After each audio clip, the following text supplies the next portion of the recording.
Hello,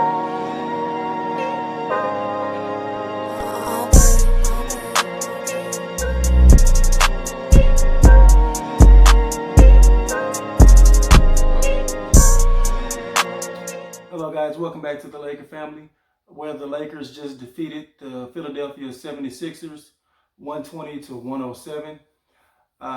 This game, it started out very scrappy, and the 76ers were obviously without their two superstars, Ben Simmons and Joel Embiid. They were also without Josh Richardson. But injuries are a part of the game, and nobody felt sorry for us last year when we suffered through all the injuries that we had had to deal with. Uh, yeah, so unfortunately, uh, the 76ers look like they're going to be without Ben Simmons and Embiid for some time. And that's unfortunate because you always want to,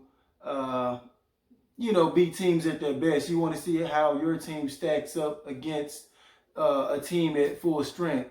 But with that being said, they still played very scrappy tonight, and I felt Brett Brown, their head coach, did the best he could do with the squad that he had to put out there. And one of his guys that had been smoking hot as of late was Shake Milton, and we made sure he wasn't going to do any shaking on this tonight. The kid had like two straight games going off. I think he had like a 39-point game against the Clippers. But I felt like Avery Bradley and Danny Green did a good job tonight containing him. But that left open other guys to make plays like Glenn Robinson, Cork Maz, Tobias Harris. Those guys were playing very scrappy, and they even got out to a 13-point lead on us. And it felt like the Lakers were falling into that lull again that we did with Memphis, and kind of the same thing that we do with a lot of teams that are either undermanned or they just are like a 500 or sub 500 team. We just come out and kind of lackadaisical, and that was the mode I felt like we were in for a big part of the first half. But the Lakers eventually shook out of it, and they started running their plays. They were beating the zones that Philly tried to run zone most of the night to try to contain us to some level. But once we figured it out, it was all over with. Led by Anthony Davis and LeBron James. But man, let me get Anthony Davis out the way. Spectacular game from Anthony Davis. If there was any doubt about who is the best big man in the league, that guy just showed you who it is. And I'm talking about this guy pulled out every single thing out of his bag. You name it. Everything from dribbling behind the back, a three-point shot, splash. He like basically was asking you what do you want? If you back off me, I'm going wet it. You play up on me, I'm gonna cross you and take you to the goal. He was defending, blocking shots, contesting everything. He was even diving over the seats, over the front row seats, for loose balls, stuff like that. It was scary to watch him fall over that, but just to the level of hustle that this guy showed. I love that. Just be careful. Just be very careful with the diving over seats, Anthony Davis, because you're very valuable and for our championship hopes moving forward. But other than that, I'm talking about just complete unstoppable game from Anthony Davis tonight. Horford had no answer for him at all. And Horford is like one of the elite big man defenders that we have in this league, because you rarely see any capable defenders anymore at that position. And Horford is like one of the main big men left that can do that to a high level. And Anthony Davis just completely just took him to school. And while can't while just completely taking Horford out of the game. What did Horford have? 8 points, 2 for 8 from the field, 0 for 2 from 3. Just completely just wiped that man out of the game. And man, I can't say enough about Anthony Davis because first I had started getting a bit concerned really over the past couple of weeks because his level of play I felt had dropped. It just didn't seem like he was playing with the same fire, the same strength, the same physicalness that he was early on in the beginning of the season, where he was kind of tied. He was in discussion with LeBron and Giannis for MVP, and he just kind of tailed off the last couple of weeks. But tonight, it looked like he had some pep in his step, and he had a lot to prove. And it wasn't like he was going up. No Embiid. I mean, Joel Embiid wasn't playing, but still, Horford is a very capable defender, and Anthony Davis just wiped him off the floor. Just wiped him off the floor completely. LeBron James, 22 points, 14 assists. He played to go along with 7 rebounds. He played his Magic Johnson style today. He sat back. I felt like that he felt his scoring aspect wasn't really needed this game to pull out a victory. Why completely exert yourself on the scoring aspect when you had Anthony Davis that hot and you were pretty much able to run the pace, dictate the tempo of the game. There was no need to go ballistic on the scoring side. And he played very high IQ basketball. He even showed up defensively this game, blocking shots, stealing the ball, contesting everything. I loved everything I saw from LeBron James tonight.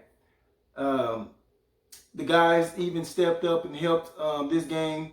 There were a couple of moments in the game where LeBron went to the bench and the offense kind of sputtered again. But Rondo wasn't that bad. He played okay. He knocked down a couple of threes.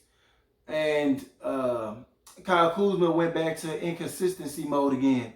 So I felt like that kind of played a part in us not being able to expand upon leads or, just keep the same flow of offense going when LeBron James went to the bench.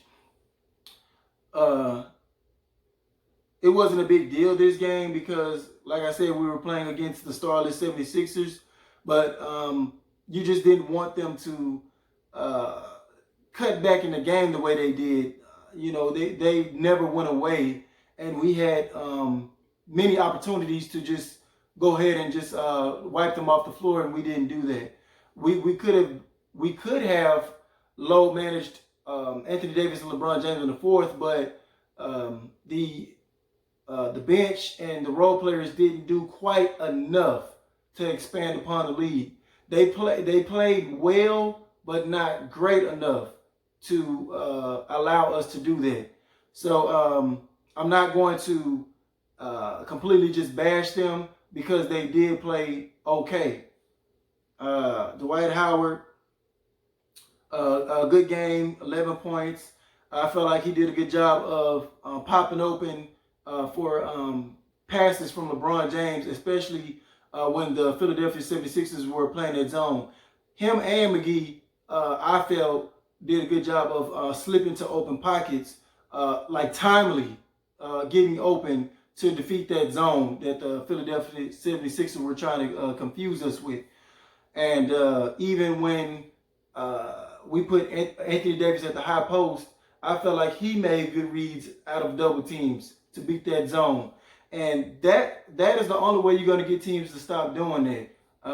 You got to beat them out of that and make them go back to playing man. That way you can go back to dominating your matchups as far as Anthony Davis, LeBron James. Markieff Morris didn't get too many minutes, 13 minutes, 2 points. Quinn Cook 1 minute track. That was garbage time. Caldwell Pope, he played good, 10 points. He's still showing great consistency. Danny Green, better game defensively. He only had 7 points, but he and Avery Bradley, like I mentioned before, were the main catalyst defensively. They were causing a lot of havoc at the perimeter and causing some turnovers as well. So all in all, man, I'm pleased with this, but I expected a dub tonight. We got that. We even shot better from 3 tonight, 39%. Oh my goodness, Anthony Davis went 4 for 5 from the 3-point line. Goodness. To go along with 4 steals and 2 blocks, 37 points. Oh my goodness. But we have a tougher schedule coming up, and this is going to be another measuring stick, these games coming up, and it's going to be able to tell us even more about our Lakers coming up. We have the Bucks, the Clippers Sunday, and I think the Rockets after that, if I'm not mistaken. So real tough, and we can actually do a lot as far as the standings coming up. We beat the Bucks this Friday. We can come within what I think 3 games of the #1 overall seed, and then Sunday, if we take care of the Clippers, we can grow our lead even further as far as the one between the 2 spot in the West. So we can do a lot of changing seedings or influencing the seedings these upcoming games. So with that being said, good job, Lakers. I was pleased with everything I saw tonight, with most of everything that I saw tonight.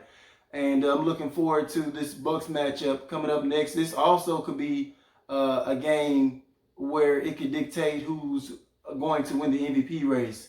I had Giannis slightly ahead of LeBron, but I think Giannis just kind of had a stinker of a game against the Heat, 13 points, and they stifled him. And that might be still one of his Achilles heels come playoff time. If he doesn't completely trust his jumper, he might have games like this in the playoffs against teams like the Heat. So, yeah, if LeBron goes in there and we go in there and we take care of business handily, that can really start changing the minds of a lot of the voters as far as the MVP race.